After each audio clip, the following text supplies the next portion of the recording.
The irony of the bedbuckkken Hall of Shame video that I'm doing right now is that it lines up so much with the bedbuckkken video that I just did on Barrington Martin. Let me explain what I mean. Both of these individuals are, of course, black men. They're both Sambos. They're both in Georgia by way of Atlanta. They both held positions that they are no longer in or did not qualify for. And they both said something along the same lines that landed them into the Hall of Shame. Now, Barrington, he was the one that basically said that there were slaveholders or slave masters out there that were kind to their slaves. Well, this Kelvin J. Cochran made a comment in which he said that slavery was a part of God's plan for America. That's what he said. He said chattel slavery, the thing that, went on for 400 plus years that affected our ancestors, was a part of God's plan for America. And as you can see, another thing that they have in common is they have the clean shaven face. Let's get into it.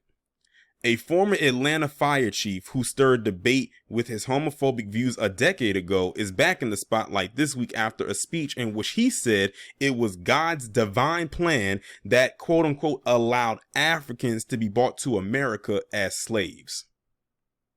During a Black History Month celebration Monday hosted by the Georgia Department of Labor, Kelvin J. Cochran, who was black, took the podium to explain how his religious views conform to the history of the country's founding. In an unlisted YouTube video, Cochran starts his patriotic speech saying that America has been a part of God's divine plan from the beginning of time. Then, midway into his remarks, he discusses slavery, alluding that everything in American history is a part of his story.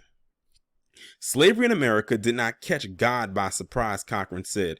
In his sovereignty, God allowed Africans to be brought to America as slaves. Africa was on the eve of social, spiritual, and economic catastrophe and famine still going on today. So he brought 6 million Africans to America through the Middle Passage as slaves. What the hell did I just read? Moreover, what the hell is he talking about? And so now he's done tried to bring religion and twist it into this way of saying that it was God's divine plan in bringing people over here and turning them into slaves. What? Has he been ski sloping with Hunter Biden? Cochran compared African slavery to slavery in Israel, saying just as it was God's divine plan to enslave the nation of Israel, God's sovereignty allowed Africans to be brought to America in bondage. He also cited a verse from the book of Genesis when God told Abraham his descendants would be enslaved and mistreated for 400 years. He pointed out, too, that slave masters were adamant about teaching slaves about Christianity and that enslaved people would gather outside church houses to eavesdrop on the worship sermons. In 2013, Cochran, who was the fire chief at the Atlanta Fire Rescue Department, gave his subordinates a copy of his self-published Bible study book, Who Told You That You Were Naked?, which included homophobic comments such as that gay people and those who have sex outside of marriage are naked, wicked, and ungodly sinners. He also called homosexuality a sexual perversion and compared it to bestiality. In 2014, an assistant fire chief raised concerns over the book, and the following month, Cochran was suspended for 30 days without pay for failing to get approval or provide proper notice ahead of the publication of the book. Following his suspension, Cochran waged a campaign claiming that he had been fired for his religious beliefs, which ultimately led to his termination in January 2015. In October 2018, the Atlanta City Council voted to pay Cochran $1.2 million to settle his lawsuit against the city and former Mayor Kasim Reed over his dismissal. Cochran currently serves as a senior fellow and vice president of Alliance Defending Freedom, the conservative and Christian-based organization that represented him in his lawsuit against the city of Atlanta. Toward the end of his speech, Cochran acknowledged figures like Harriet Tubman and Martin Luther King Jr. and Rosa Parks, of course, which he said were the reason why he could stand up here and tell my story which sounds like a boatload of lies, and even more so, a bucket of bullshit. And celebrate African American History Month. This guy sounds so whitewashed. I wonder what his tone is like, how his cadence is. Here's the bottom line. We all came here on different boats, but now we're in the same boat, he said. And if we can only quieten our souls long enough to look at the sovereignty of God in our history, his goodness and his mercies, we would all cry out together, I will bless the Lord at all times. His praise shall continually be in my mouth.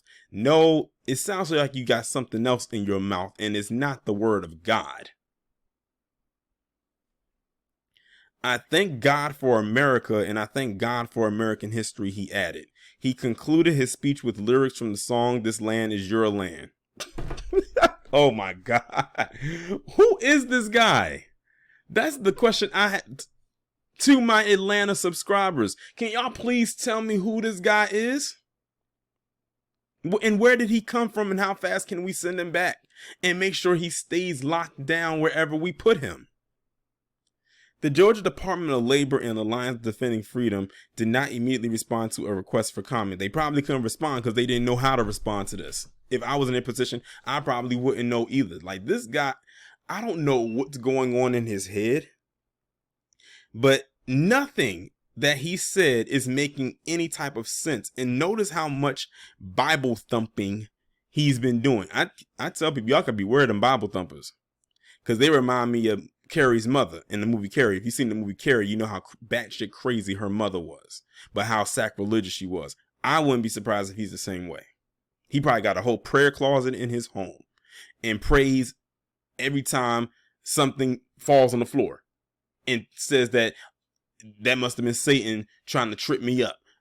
I don't know what's going on with this dude, but he needs to be returned to sender.